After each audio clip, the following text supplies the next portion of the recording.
this is sexy. Does the amazing. stage rotate? And we're going to pretend it's just you and I, one of our regular conversations. Yeah, exactly. You know, for me, the art world is a space that I've been sort of put off by for a long time, and then had become highly intrigued. It's this sort of disconnect between the people who are creating the art and the people who are selling the art and some of the people who are buying the art. So it's like, how can I be a bridge?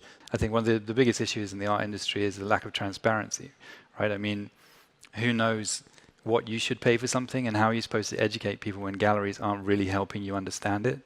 And I think it needs shaking up. Right now, in real time, the city of Chicago, they're auctioning off a work that Kerry James Marshall did for the public library. Commissioned it. He charged them $10,000 for the commission, right?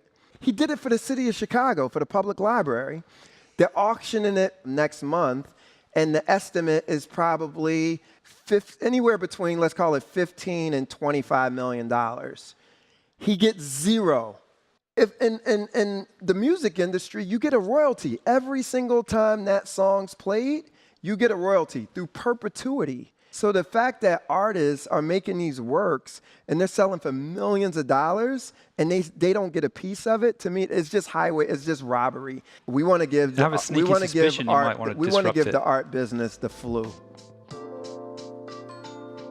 As someone in tech, I have to say at the moment, I'm a little bit embarrassed that the state of the industry is one which has basically pretty much been about short-term gain, greed, a lack of responsibility. You know, what we was trying to work out was if we were going to partner with companies going forward, who are we going to partner with that actually have values, right? Who's really good? Who's trying to do good? Who's actually taking some responsibility and having a position?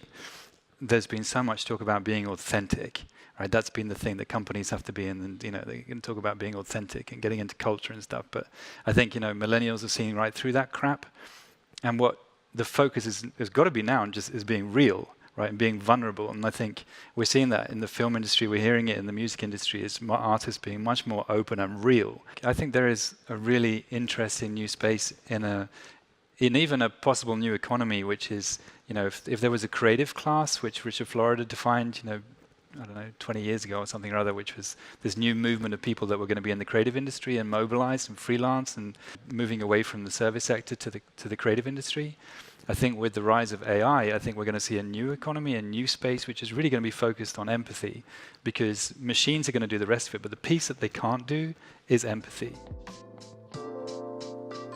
For a movement to happen, I think you need sort of allies alongside of that movement, and not just sort of, it's very hard to do it solo. The other thing is, so aside from the platform, is hits matter, right? So whether it's a hit song, whether it's a hit product, whether it's a hit poem or whatever, how can you string together a series of hits?